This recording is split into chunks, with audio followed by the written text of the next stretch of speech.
story began. The year is 2018. A family moves into an old house, built in 1906, nestled in a small mining town known only as RS.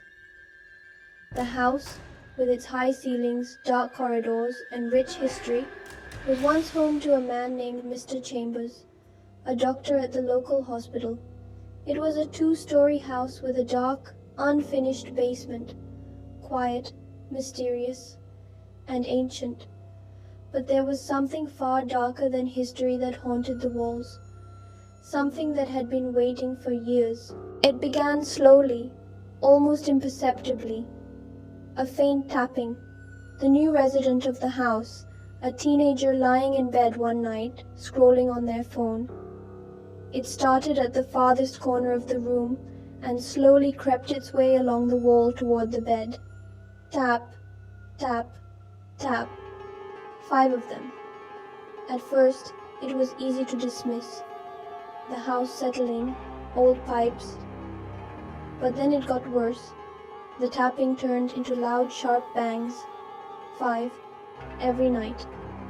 Always ending at the bed, and nothing explained it. Soon, the tapping stopped, but something much worse emerged.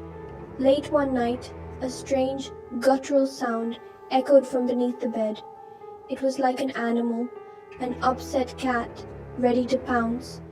The sound grew, shifting into a deep, low groan, a noise too unnatural to ignore.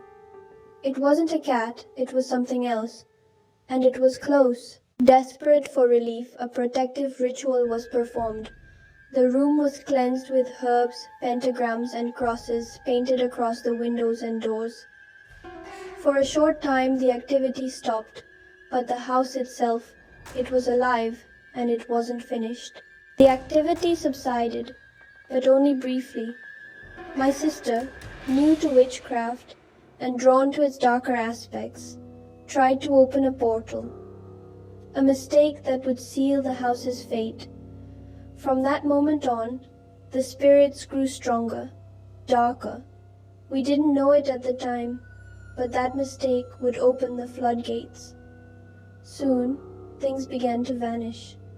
Jewelry, wallets, watches, all found in the same place in the basement, as if something mischievous were playing games.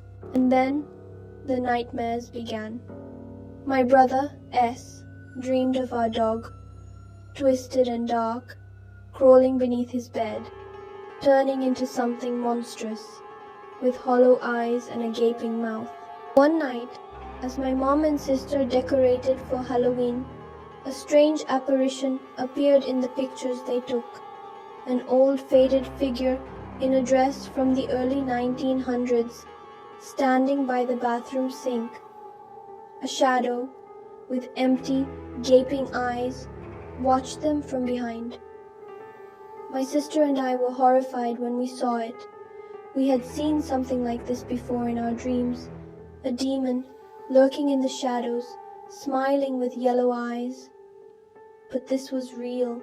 The entity, once hidden, began showing itself more clearly. Dark, shadowy forms with no defining features. Orbs floated through the air, and a deep sense of oppression filled the house. We could feel it getting closer, its power growing stronger. It wasn't just the walls or the rooms. It was in the house, everywhere. And the more we tried to fight it, the worse it became. It wasn't until the final moments that we realized how serious it had become. The house, once a sanctuary, was now a prison. My mom, vulnerable and convinced that the spirit meant no harm, was under its influence. And then came the final piece, the dark face, the demon, visible at last in the photos. A being with hollow eyes, gaping mouth, crouched in the shadows, just waiting for its moment. It was no longer playing games, it was hunting. Today, the house stands, empty, except for the remnants of its terror. The darkness still lingers. My mom still feels the presence, still sees the things we can't. But for us, the haunting is over, for now. But who knows? Maybe it's still waiting. Do you believe? Or are you too afraid to face the truth?